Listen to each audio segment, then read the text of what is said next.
Prayer చేస్తున్నాం.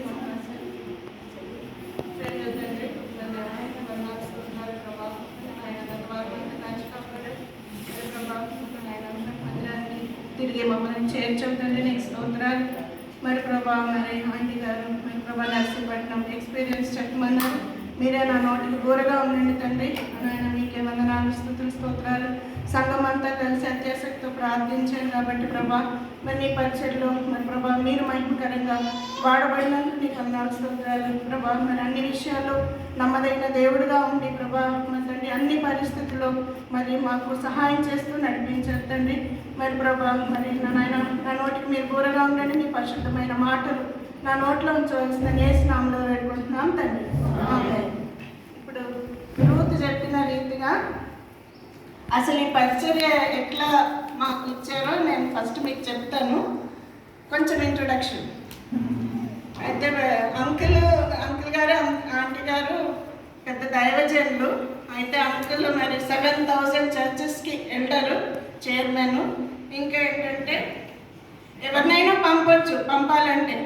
తర్వాత ఇంకోటి ఏంటంటే నేను అన్వర్ది, తర్వాత ఇన్ఎలిజిబుల్, నేను ఎందుకు పనికిరాని దాన్ని నేను రాసుకున్నాను.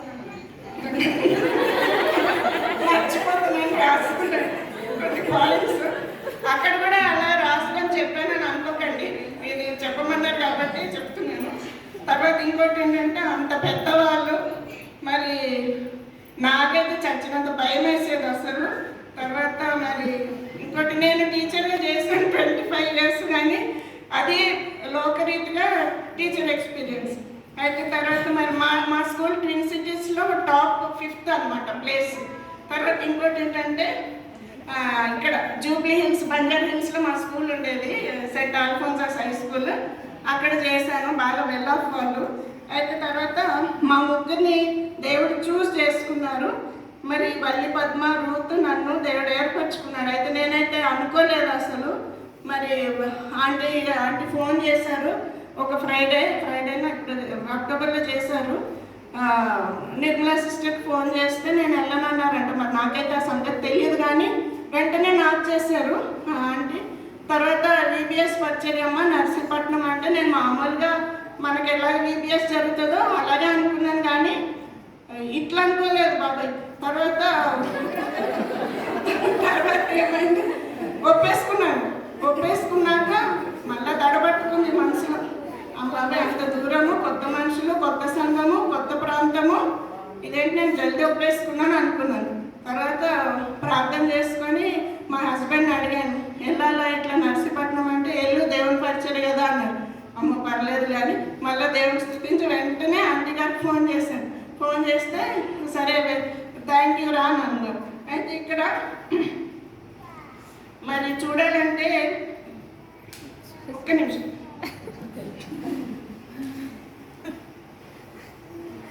ఈ టికెట్స్ గురించి ఇప్పుడు రూత్ చెప్పింది కదా, ఈ టికెట్స్ గురించి అక్టోబర్లో బుక్ చేశారంట.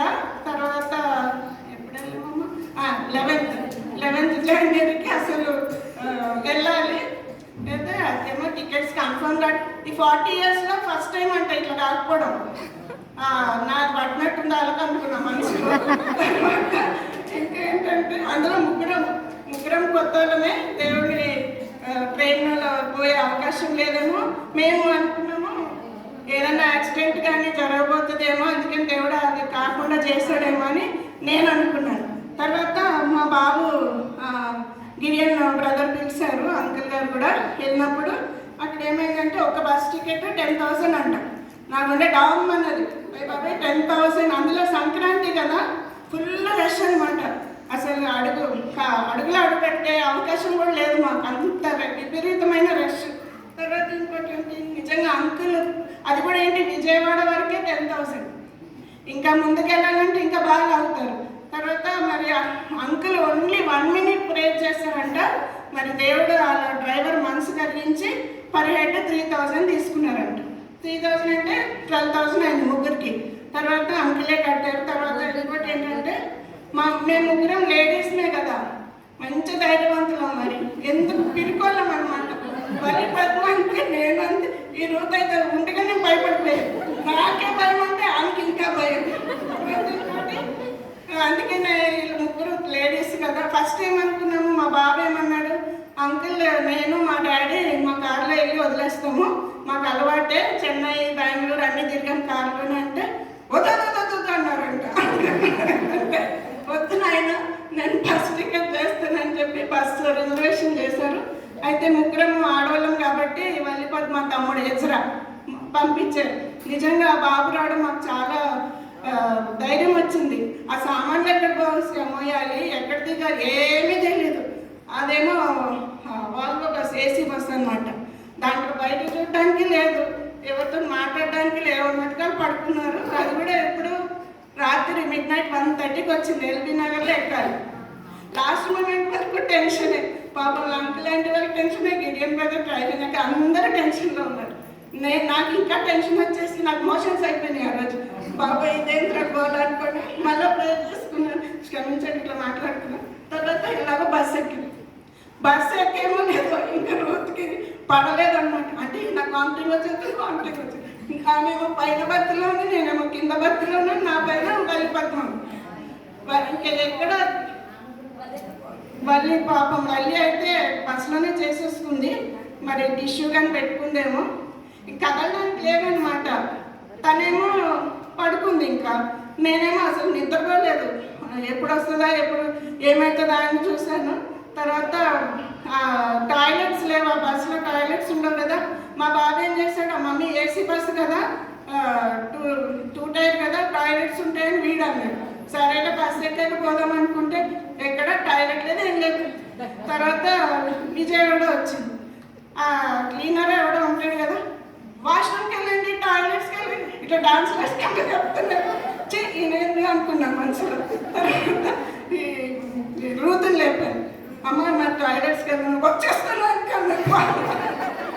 అదేమో దిగడానికి వస్తాను, ఆమెకి ఎట్లా దిగాలంటే నాకేమో అసలు రాదు. వల్లిపద్మం లేకపోతే లేకలేదు, పాపం డీప్ స్లీప్లో ఉన్నట్టుంది. వెళ్తే గబగబా అక్కడ వాష్రూమ్కి వెళ్ళి మళ్ళీ బస్సు ఎక్కి, అది కూడా 5 minutes టైమే ఇచ్చాడు అతను. సరే కదా ఏం చేద్దాం ప్రభు, నువ్వు పడుకోమంటే అంటే నాకు బాగోట్లేదు, గడుపులో తిప్పేస్తుందంటే ప్రేర్ చేసుకోమని ప్రేర్ చేసి పైకి పంపించాడు. రాజమండ్రిలో మళ్ళీ ఆపాడు, మొక్కలు కడుక్కోండి టిఫిన్ అంటున్నాడు. ఆ తర్వాత వీళ్ళిద్దరికేమో బాగాలేదు, నేను ఒక్కదాన్ని కడుక్కొని ఎజ్రాయేమో ఎక్కడో ఉన్నాడు. సరేలే ఎలాగైనా కుస్తీలు పడి మొక్కలు కడుక్కొని అక్కడ ఎట్లా ఉందంటే బాబాయ్ అందరూ సంక్రాంతి కదా, ఎక్కడంటే అక్కడ ఉయ్యడం, ఎక్కడంటే అక్కడ వాంతి, నాకైతే వాంతికి వచ్చేసింది. తర్వాత వల్లిపద్మ పాపం లేచి ఇంకో 4 మొక్కలు కడుక్కొని టీ తాగుదామంటే నాకేమొద్దంటే అన్నది రోజు. ఇంకా సరే కదా అని ఎలా బలవంతంగా దాడిపించి బస్సు ఎక్కేసాం. 3 టిఫిన్లు ఇడ్లీలు అంకుల్ గారు పైసలు ఇచ్చారు. టిఫిన్స్ కొన్నాం కానీ తినలేదన్నమాట. ఇక అలాగే నడుస్తూ ఉంది. తర్వాత తుని వచ్చింది. ఎన్ని గంటలకమ్మా, 11కి దిగినట్టున్నాం. 11 కాదు 10:30కి అట్లా దిగాము. తుని ఏదో బ్రిడ్జ్ అన్నారు శామ్యుల్ అన్న, తాండవ బ్రిడ్జ్ అంటారు. ఆ తాండవ బ్రిడ్జ్ అంటే మాకు తెలియదు. తర్వాత ఎలాగలా డ్రైవర్ చెప్పి దిగాము. దిగితే శామ్యుల్ మా బ్రదర్కి ఫోన్ చేస్తే అక్కయ్య గారు వచ్చేస్తున్నాను అని అంటాడు, ఎంతకి రాడు. తర్వాత 20 minutes అయింది. వీళ్ళకేమో కడుపులో తిప్పేస్తుంది, ఏం చేయాలి ప్రభా, ఇప్పుడు నేను పెద్దదాన్ని, నాకే అసలు భయం ఉంది అంటే తర్వాత ఒక దగ్గర కూర్చోబెట్టాక వ్యాన్ తీసుకొని వచ్చారు. ఆ మెటాడోరు, ఆ రోడ్డు సరిగా లేదు, ఇంకెక్కేసాము. పాపం ఎజ్రా చాలా సాయం చేశాడు. ఇంటికి వెళ్ళాము, మందిరానికి వెళ్ళాము మమ్మరే. అక్కడ వెళ్ళేసరికి 11:30 or 12 అయింది. ఇంకా జల్దీ మాకేమో ఫస్ట్ ఫ్లోర్లో ఇచ్చారనమాట. అవేమో ఇంత మెట్లు ఉన్నాయి, నాకేమో కాళ్ళు నొప్పులు కదా, ఫోన్లో ఏదో ఒకటి అనుకొని వెళ్ళి ప్రేయర్ చేసుకొని ఫ్రెష్ అప్ అయ్యి అంతా కింద ఆరాధన జరుగుతుంది. ఇంకా చందా వేస్తారు. చందా వేసేసి ఆ అంకుల్ని చూసాను, యేసుదాస్ అంకుల్. అమ్మో ఏమంటారో ఏమో లేట్ వచ్చారేమో అని నాకు దడదడ పట్టుకుంది. తర్వాత చందా వేసేసాక అంకుల్ కవర్స్ ఇస్తే మెల్లగా వెళ్ళాను. ఏంటమ్మా అన్నారు. మా దేవా నన్ను చెప్పించు అనుకొని ఇప్పుడు ప్రైజ్లాడ్ అంకుల్ గారు ఇచ్చారు ఈ కవర్స్ అంటే, సరే అన్నారు. ఏం మాట్లాడలేదు పాపము, వెళ్ళి భోంచేయండి అన్నారు. తర్వాత వెళ్ళి లంచ్ చేసేసి ఇంకా సాయంత్రం కాటేజ్ ప్రేయర్ అన్నమాట. ఫస్ట్ ఊరు కన్నంపేట, ఈ శామ్యుల్ బ్రదర్ ఊరు చాలా దూరము. 45 minutes ఏమో పడుతుందేమో. తర్వాత వెళ్ళాము, అక్కడ కూడా కాటేజ్ ప్రేయర్ జరిగింది. అక్కడ కూడా ఒక 20 మంది ఉన్నారు. తర్వాత తిరిగి వచ్చేసరికి టయర్డ్ అయిపోయామన్నమాట. అసలు బస్ జర్నీ నిద్ర లేదు, వీళ్ళిద్దరికి బాగాలేదు. తర్వాత వచ్చేసరికి 11:30 ఏమో అయింది మేము వచ్చేసరికి. రాగానే అంకుల్ ఆంటీ కూర్చొని ఉన్నారు ఫ్యామిలీ ప్రేయర్కి. కూర్చొని ఇంకా అక్కడే భోజనాలు తయారు చేశారు. అంటే ఒక్కొక్క ఊర్లో మా ఎక్స్పీరియన్స్ ఎట్లుందో నిజంగా దేవుడు ఏ వాక్యం ఎవరికి కావాలో అలా నడిపించాడు. ఆంటీ ఏమన్నారు, అమ్మ కాటేజ్ ప్రేయర్స్కి వెళ్ళాలి అని అంటే సరేలే వచ్చి సిస్టర్సే అనుకున్నా. బ్రదర్స్ కూడా ఉంటారు అనేసరికి ఇంకా నాకు భయం వేసిపోయింది. ఆ బ్రదర్స్ సిస్టర్స్ కూర్చున్నారు, దేవా ఏం చెప్పాలి అని ప్రిపేర్ అయ్యాను. అయితే దేవుడే నడిపించాడు. కాలేబ్ గురించి చెప్పాలని అక్కడ దేవుడు ప్రేరేపణ కలిగింది. అక్కడ నుంచి వచ్చేసాము. మళ్ళీ మరుసటి రోజు నుంచి VBS అనమాట. ఆ VBS ఇంకా వాళ్ళ ప్రేమ ఏంటో కానీ, నలుగురు కోడళ్ళు టేకులు ఇట్లుంటుంది, నలుగురు ఇట్లా వచ్చేవారు. వాళ్ళు ఏం వేస్తారా, ఏ సందులు ఏది వేస్తారా అని అదొక భయం. ఇడ్లీలు, పెసరట్లు, ఉప్మా, బాయిల్ ఎగ్, గారెలు, తీపి గారెలు, ఇంకా లైన్ అనమాట. ఇంకా ఏం మర్చిపోయాడు, బూరెలు అన్నీ తెచ్చిపెట్టేవారు. ఆంటీ ఇంత తినాలంటది రోజు. పాపం తనకేమో బాగాలేదు. వల్లి పద్మ కూడా ఏం మాట్లాడేది కాదు పాపం. తర్వాత ఇంకా నేను తిట్టగానే ఉన్నాను, బాగానే ఉన్నాను, నాకు ఏ నొప్పి లేదు ఏం లేదు. తర్వాత ఇంకా నాష్టా చేసేసి అక్క రండి టైం అయిపోతుందంటే ఇంకా సింగింగ్ స్టార్ట్ అయింది. ఇక సింగింగ్ పాపం వాళ్ళిద్దరు పాడారు, తనకేమో గొంతుపోయింది. తర్వాత పాటలు థ్రోట్ ఇన్ఫెక్షన్ అయింది, వాటర్ చేంజ్ అయింది. ఇంకా మెయిన్ లెసన్స్, క్లోజింగ్ లెసన్స్ ఇచ్చారు. నాకేమో సీనియర్ క్లాస్ ఇచ్చారు. ఇది ఘనమైన పాత్రలు, ఘనహీనమైన పాత్రలు. దాంట్లో నాది 9th లెసన్ కరుణా పాత్ర అనమాట. అట్లా నేను ఏ క్లాస్ ఇస్తారో తెలియదు, పైకి కిందకి తిరుగుతాను. కేజీలో కూర్చున్నాను, జూనియర్లో కూర్చున్నాను, సీనియర్లో కూర్చున్నాను. ఇప్పటికిప్పుడు అనమాట హాఫ్ అన్ అవర్లో అక్క మీకు లెసన్ చెప్పాలంటాడు శామ్యుల్. ఇదే ఇంత అంటే ఆయనకే గందరగోళం ఉంది, ఏ లెసన్ ఇవ్వాలో ఆయనకు కూడా తెలియదు. అయితే మా ట్రైన్ లేట్ అయిందని పాపం ఆయన టెన్షన్ పడి వేరే వాళ్ళని అందరికి ఇచ్చేసారు అనమాట లెసన్స్. నేనేమో మంచిగా ప్రిపేర్ అయినా. ఆంటీ అన్నారు ఫస్ట్ లెసన్ ప్రిపేర్ అవ్వాలన్నా అంటే మంచిగా బ్రహ్మాండంగా చెప్పొచ్చులే అనుకోండి. అక్కడ వెళ్ళాక ఫస్ట్ లెసన్ ఈయన సోలిపోయాను అనమాట. అయ్యో దేవా ఇదేనే మంచిగా ప్రిపేర్ అయితే ఈయనేమో వేరే వాళ్ళకి ఇచ్చారంటే నేను నన్ను ఆంటీని ఇదే చెప్పమన్నారని నేను కాదక్క మీరు లేట్ వచ్చారని ఆయన అంటాడు. సరే ఏదన్నా బాబా ఎందుకని చెప్పి అట్లా అయిపోయింది. తర్వాత జూనియర్ క్లాస్లో కూర్చున్నాను, మోషే జీవితం గురించి. వల్లి పద్మ కూడా క్లోజింగ్ లెసన్ ఇచ్చారు, మెయిన్ లెసన్ ఇచ్చారు. ఇంకా అలాగే దేవుని దయ వల్ల పిల్లలు కూడా జాగ్రత్తగా విన్నారు. తర్వాత పాటలు పాడారు, గంట వాక్యాలు బాగా చెప్పేవారు. తర్వాత కాటేజ్ ప్రేయర్ 4:30 కంతా అయిపోయేది VBS. ఇట్లా మళ్ళీ సాయంత్రం 6 కంతా ఫస్ట్ ఏమో కన్నంపేట, తర్వాత ఎర్రవరము, ఇంకోటి మూడోది చీడిగుమ్మల, థర్డ్ది అన్నవరం. అక్కడికి వెళ్ళాము. అయితే దేవుడు నిజంగా చాలా మమ్మల్ని వాడుకున్నాడు, దేవుడు ఏర్పరచుకున్నాడు. అసలు మేము ఏపాటి వారు నిజంగా చెప్పాలంటే నేనైతే ఎంతోమందిని పంపించచ్చు ఆంటీ అంకులు, మరి వాళ్ళు ప్రేయర్ చేసి దేవుడు మమ్మల్ని ఏర్పరచుకున్నాడు. మరి నీకు పచ్చడి ఇచ్చినప్పుడు నో అనకూడదు ఎప్పుడే కానీ. దేవుడు పచ్చడి ఇచ్చినప్పుడు అది ఎందుకొరకు ఇస్తున్నాడు. నేను కూడా అనుకున్నాను, ఎందుకు నువ్వు పంపిస్తున్నావు ప్రభా నన్ను నర్సీపట్నము, ఏ ఉద్దేశంతో పంపిస్తున్నావో మాకైతే తెలీదు అని చెప్పి ఈ ముగ్గురం బస్సులో ప్రేయర్ చేసుకునే వాళ్ళం, ట్రైన్లో ప్రేయర్ చేసుకునే వాళ్ళం, రూమ్కి వెళ్ళి ప్రేయర్ చేసుకునే వాళ్ళం. ఇక నేనే పెద్ద, వీళ్ళిద్దరు ఆంటీ మీరే ప్రేయర్ చేయండి అంటే ఇంకా అట్లా తయారైపోయి. ఇది అంకుల్ ఆంటీ క్లోజింగ్ వేసినప్పుడు అందరు చేరుతారు కదా, ఆ అంకుల్ వచ్చి కూర్చునేవారు. నేనేమో కాటేజ్ ప్రేయర్కి వెనకాల అదేంటి శామ్యుల్ బ్రదర్ ఏమో మీరు కూర్చున్న ప్లేసే నాది. ఆంటీ ఎక్కడికో ఏ బెడ్ ఆ బెడ్, అమ్మ ఇంత రాజభోగం అనుకున్నాను నేను. తర్వాత మన రైట్ సైడ్ ఆంటీ ఏ చైర్లో కూర్చుంటే ఆ చైర్. నన్ను లెగనిచ్చేవారు కాదు, వెనకకి వెళ్తున్నాడు, లేదక్క ఎక్కడ కూర్చోలేను. ఇంకా ఆయన చూశారు, ఏ అక్కడేమో అదొక భయం. అమ్మ దేవ మా ముగ్గురైతే ఏమనలేదు. దేవుడు లాస్ట్లో కూర్చొని ఇంకా సాయంత్రం కాటేజ్ ప్రేయర్ కదా కొంచెం చూసుకుందాము అని అనేసరికి గట్టిగా సరి అయ్యాడు. నేనేం చేశాను, బైబిల్ బుక్ మూసేసి బ్యాగ్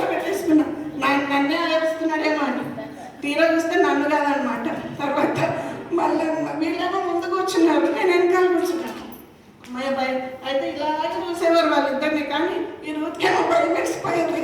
తర్వాత వల్లి పద్మ కూడా భయపడ్డది. తర్వాత దేవుని మహిమకరంగా జరిగింది. తర్వాత సారే సిస్టర్ వాళ్ళు వచ్చారు. నిజంగా వాళ్ళు రావడం కూడా మాకు ఎంతో హెల్ప్ అనమాట. జేమ్స్ వచ్చాడు, వినయ్ వాళ్ళ హస్బెండ్ వచ్చారు, సార్ ఆంటీ వచ్చారు, పిల్లలు ఇంకెవరు వచ్చారు, జయశ్రీ. ఇంకా అక్కడ ఆ 4 రోజులు కూడా మర్సంటియరే. నేను నిలబడితే చాలు మర్సంటియరే అని అంటున్నాడు ఒక ఆయన. ఇక నాకు భయం వేసింది, నన్ను ఎక్కడ చేస్తున్నాడు. తర్వాత ప్రతి ఊర్లో కూడా అసలు మీరు నమ్ముతారో లేదో మర్సంటి ఎలా ఉన్నారు, వచ్చిన వాళ్ళు జయశీల, తర్వాత రూప ఎక్కడ ఉందో రూపాన్ని అడిగారు. తర్వాత ఇంకా ఎవరో వచ్చారంట కదా, అసలు గ్రేస్ సిస్టర్ని కూడా అడిగారు. లాస్ట్ ఇయర్ వచ్చారంట కదా. అయితే మేము ముగ్గురం కొత్తలో మాకు ఏం తెలియదు అని వేసాను ముందే. అయితే తర్వాత ఆ తోటలో అయితే పాపం కలివిడిగా ఉండేవారు. దగ్గరకు వచ్చేసేది, మాకేమో భయం వేసేది. ఇంత పెద్ద ఇడ్లీలు కొన్ని ఒకటి తింటే చాలు, 3 ఇడ్లీలు. నేను అన్నాను 3 ఇడ్లీలో మేము ఇట్లా తయారవ్వాలా అని అనుకున్నాను. మళ్ళీ నాటుకోడి, చేపలు, పాపం తనేమో తినేది కాదు. ఇంకా బాయిల్ మళ్ళీ ఇంత పెద్ద టీలు, ఏది కావాలంటే అది. అయితే అమ్మ మీరు రాకండి, ఇవన్నీ ఇక్కడ పెట్టి మేము వేసుకుంటామని వాళ్ళని నిలబెట్టేసేవారు. తర్వాత ఇంకా లాస్ట్ డే క్లోజింగ్ లెసన్ అక్కడ ఏంటంటే morning main lesson, closing lesson, open air జరిగేది. లవ్ ఫీస్ట్ అయ్యాక గిఫ్ట్స్ ఇచ్చేవారు అనమాట. అయితే ఓపెన్ ఎయిర్ కూడా బాగా జరిగింది. తర్వాత గిఫ్ట్స్ అనేసరికి ఆ రోజు కొంచెం ఎక్కువ మంది వచ్చారు. ఫస్ట్ డే 110 వచ్చారు. సెకండ్ డే కొంచెం తగ్గారు, పండగ కదా తగ్గారు. థర్డ్ డే కొంచెం 2-3 ఎక్కువ వచ్చారు. ఫోర్త్ డే బాగానే వచ్చారు. అయితే అందరూ మర్సంటిని అడిగామని చెప్పండి, అంకుల్ గారిని అడిగామని చెప్పండి అంటే నేను అన్నాను నెక్స్ట్ ఇయర్ మర్సంటి వచ్చేస్తారు అని చెప్పేసాను ముందే. అంటే తర్వాత ఇంకా ఆ దేవుని దయ వల్ల మరి దేవుడు క్షేమంగా తీసుకొచ్చాడు. మీరు అందరూ ప్రార్థన చేశారు, చాలా థ్యాంక్స్. ఒకవేళ దేవుడు తరుణం ఇస్తే తప్పక మీరు పాల్గొనండి. ఒకవేళ ఈరోజే రాత్రి దేవుడు వస్తే మరి మీరు లెక్కప్ప చెప్పాలి కదా, అందుకనే ప్రిపేర్ అయ్యి ఉండండి. మరి ఆంటీ నెక్స్ట్ ఇయర్ వెళ్ళిపోతారు. తర్వాత మీరు సిద్ధపడి ఉండండి. తర్వాత మరి మీరందరూ మరి చాలా ఏంటంటే నేను ఎంత అది చెప్తాను. మెయిన్గా థర్స్డే సిస్టర్స్ మీటింగ్ అయింది. అయితే నాకు ఏడుపు వచ్చేసింది. ఎందుకు ఏడుపు వచ్చిందంటే అంత పెద్ద దైవజనులు, తర్వాత చర్చ్ ఎల్డర్స్ హెబ్రోను, నేనెంత అసలు ఎంతోమంది ఉన్నారు చెప్పాలంటే. నేను ఆ విషయంలో నాకు భయపడి నేను ఏడ్చాను. కానీ నిజంగా అక్కడ ఎట్లా జరుగుతుందో వాక్యం అది నేను ఎడవలేదు చెప్పాలంటే. కానీ దేవుడు ఆ ధైర్యం ఇచ్చాడు నాకు. నిజంగా అసలు ఇట్లా నిలబడ్డానంటే నా ఏం భయం లేదు, దేవుడే నడిపించాడు. రూపాన్ని కూడా బాగా చెప్పింది lesson. Valli Padma closing lesson అసలు ఆమెకు మైక్ అవసరం లేదు. నేను సీనియర్ క్లాస్లో ఉన్నానా, నా లెసన్ డిస్టర్బ్ అవుతుంది, అంత పెద్ద గొంత వేసుకొని చెప్తుంది. తర్వాత ఇంకా నేను కూడా చెప్పాను. వల్లి పద్మ ఏమో పాటలు పాడిపించింది, రూత్ పాటలు పాడి. ఇంకా అక్కడ ఒక బ్రదర్ ఉండేవాడు ఇమాన్యుయల్ అన్న. ఇంకా ఆయన యాక్షన్స్ చూడాలి. నాకు ఆయన చూసి నాకు చేయకుండా నాకేమో కాలు నొప్పులు, ఏం చేయాలి. తర్వాత ఇంకా అలాగే దేవుడు నడిపించండి. నేను అన్నాను ఇమాన్యుయల్ అన్నాను ఒకసారి మా దగ్గర కూడా రండి అని ఆంటీకి చెప్తాను నేను అంటే సరే అక్క అని అన్నాడు. తర్వాత మా బ్రదర్స్ సిస్టర్స్ అందరూ మమ్మల్ని చాలా ప్రేమగా చూసుకున్నారు. మెయిన్గా అంకుల్ ఆంటీ ప్రేమను బట్టి నేను ఎంతో రుణపడి ఉన్నాను. తర్వాత మరి అందరూ మరి మా కొరకు ప్రేయర్ చేశారు. మరి కొద్ది సాక్ష్యం దీవించును కాక.